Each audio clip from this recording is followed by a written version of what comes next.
Hello everyone, this is day 4 of my trip to Andaman.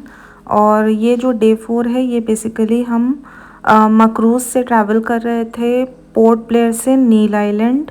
तो ये मकरूज़ की कुछ क्लिप्स मैंने ली है। और अगेन इम्पॉर्टेंट थिंग इज़, आपको अगर सी सिकनेस है तो आप ये फेरी चलने के पहले आप आधे घंटे पहले आप प्लीज़ अपना मेडिसिन ले लें, क्योंकि फिर आपको क्रूज़ में मेडिसिन मिलना थोड़ा मुश्किल होता है। और ओवरऑल वैसे हालांकि मुझे सी सिकनेस था, लेकिन मुझे ऐसा कुछ फीलिंग नहीं आया था, तो it was a good journey. और फिर हम दिन में मतलब अपने होटल पहुंच गए थे। और फिर आई थिंक 3:30 समथिंग में ये लक्ष्मणपुर बीच हम आए थे। और ये जो है ये पूरा डेड कोरल्स है जो कि आप देख रहे हैं। और इसे पूरा ट्रैक करके हमें जो नेचुरल ब्रिज है यहाँ का फेमस, वो हम ट्रैक करके पूरा गए थे। तो ये थोड़ा सा टफ था, अगर क्योंकि ये पूरे जो है ना वो एक्चुअली डेड कोरल्स है जो कि पत्थर बन चुके हैं। तो इसको मतलब ट्रैक करना थोड़ा मुश्किल है, तो आप अच्छे फुटवेयर में आप ज़रूर आएँ। और यहाँ पे बहुत सारे हमें अंडर वाटर मतलब कुछ कुछ तो हमें मिला था, जैसे कि ये क्रैब आप देख सकते हैं, ब्लैक कलर के क्रैब बहुत सारे थे। और ये तब की क्लिप है जब हम नेचुरल ब्रिज पहुँच गए थे पूरे ट्रैकिंग करके। तो ट्रैकिंग वाला थोड़ा सा टफ़ था, सो मेक श्योर कि आपने फुटवेयर अगर अच्छा पहना है तो आप आराम से ट्रैक कर लेंगे, कोई इशू नहीं है। और लेकिन ये है कि ये जैसे आप पत्थर देख रहे हैं ना, इसी टाइप के पूरे पत्थर थे जो कि आपको मैंने पहले वाले क्लिप में दिखाया।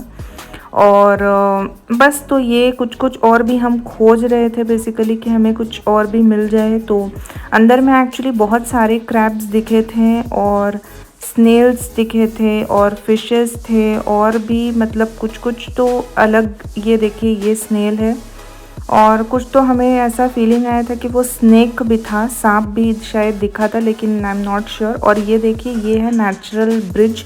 ये जो आप देख रहे हैं ना, ये बेसिकली समुंदर के अंदर जो कोरल्स होते हैं वो डेड होके और वो ऐसे ब्रिज बन गए हैं। तो दीज आर द कोरल्स, ये पत्थर नहीं है, ये अंदर समुंदर के अंदर का जो था वो ऐसे बाहर आके ऐसा हो गया है। तो इट इज़ मतलब कि ये जो आपका लोकेशन है ये डेफिनेटली वर्थ है, आप जा सकते हैं सनसेट देखने के लिए।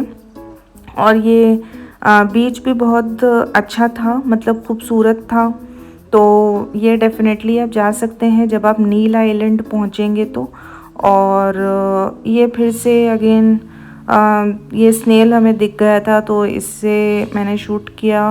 और बहुत सारी मतलब फिशेस थी, तो वो सब अच्छा था। आप सनसेट के टाइम में मतलब डेफिनेटली ये वर्थ विजिटिंग प्लेस है।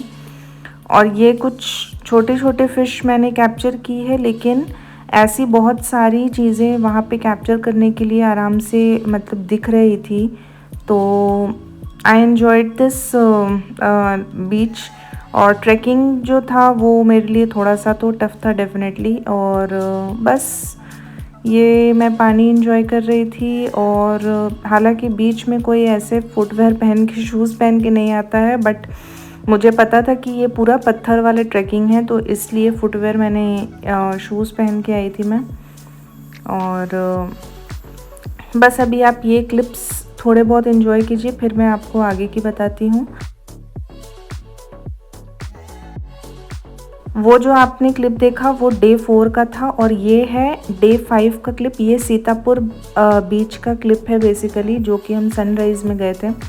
तो सनराइज़ ये सिर्फ एक ही सनराइज़ था जिसके लिए मैं उठ पाई थी, क्योंकि एक इम्पॉर्टेंट चीज़ ये है कि अगर आप लंबे ट्रिप में जाते हैं तो क्या होता है, मेरे साथ ये होता है कि मतलब जब मैं जाती हूँ स्टार्ट करती हूँ ट्रिप, तो मेरी एनर्जी लेवल बहुत हाई रहती है, मुझे सारे कुछ ही देखना रहता है, सब कुछ कवर करना होता है। बट अगर आप इस टाइप के लंबे ट्रिप में जा रहे हैं और आप हर रोज़ बहुत सारी चीज़ें देख रहे हैं, फिर आप रात में भी लेट सो रहे हैं, तो एनर्जी लेवल आपका 3rd या 4th डे तक ड्रॉप हो ही जाता है। तो मेरे साथ भी कुछ यही हुआ था, एनर्जी लेवल 3rd या 4th डे तक बिल्कुल ड्रॉप हो गया था।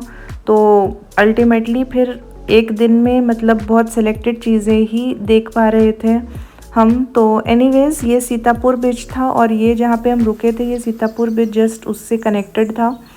तो सनराइज़ के लिए डेफ़िनेटली ये अच्छी बीच है, आप यहाँ पे जा सकते हैं। और नील आइलैंड की एक इम्पॉर्टेंट चीज़ मैं आपको ये बता दूँ कि नील आइलैंड में आपको मोबाइल नेटवर्क नहीं मिलेगा। आई थिंक बीएसएनएल वो बोल रहे थे, लेकिन एयरटेल भी उन्होंने बोला था, बट नेटवर्क बिल्कुल भी नहीं था। तो दिन में तो नेटवर्क नहीं था, और शाम में जब आई थिंक वो होटल से कुछ कनेक्टेड रहता है उनका, तो शाम में भी उन्होंने बोला था कि नेटवर्क आएगा, बट हमारा नेटवर्क पूरा एक दिन के लिए उड़ा हुआ था। तो हम एक दिन ही नील आइलैंड रुके थे।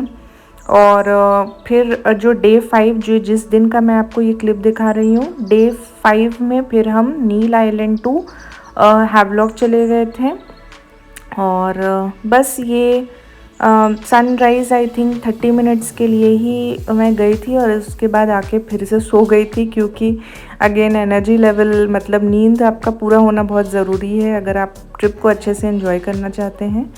तो anyways this was day 4 and day 5 starting. उसके बाद की क्लिप्स मैं आपसे आगे कंटिन्यू करती हूँ।